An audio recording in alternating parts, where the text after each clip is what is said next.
The next day, when I moved into my new house and told them I'd stop paying the bills, they turned pale because he said it loud enough for the entire table to hear. The clinking of forks stopped. My mother lowered her glass mid-sip. My brothers smirked like they'd been waiting for the punchline. I forced a smile. My father leaned back in his chair, pride swelling in his chest, as if humiliating me was his toast to my future. Old enough to graduate, he laughed, old enough to pay rent or get out. My brothers chuckled. My mother avoided my eyes.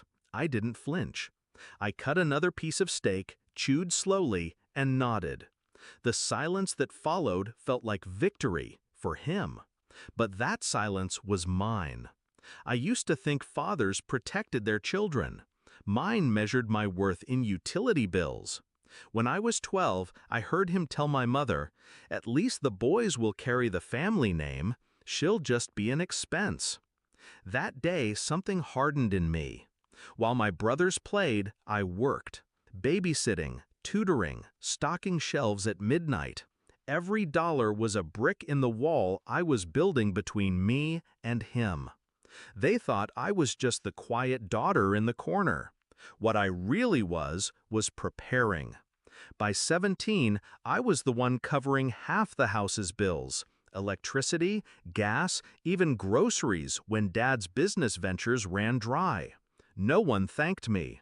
But I kept the lights on. Literally. When I walked across that stage at graduation, diploma in hand, I didn't feel pride. I felt release. Because behind the smiles, I'd already signed papers no one knew about. The next morning, while my father drank coffee at the chipped kitchen table, I loaded the last box into my car. He didn't even look up. "You'll be back when rent's due," he muttered. I almost laughed. The truth was simple. Every bill, every service, every account in that house was under my name. The internet, the water, the electricity, even the streaming services my brothers wasted hours on. I wasn't just paying, I was the owner.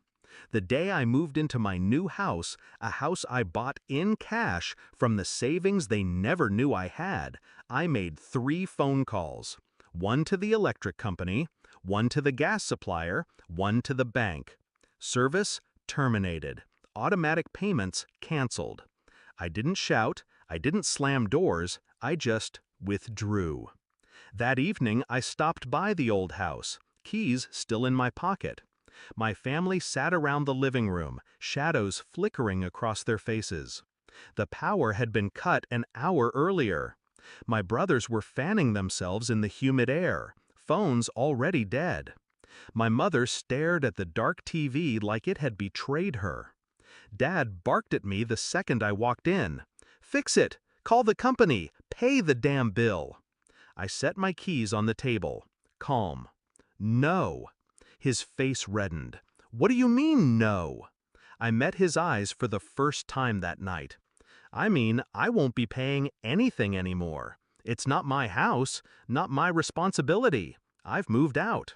Silence. Heavy, suffocating. Then my youngest nephew, sitting on the floor with his half-charged tablet, gasped. "Mom, Aunt Sarah's on Forbes." All heads turned.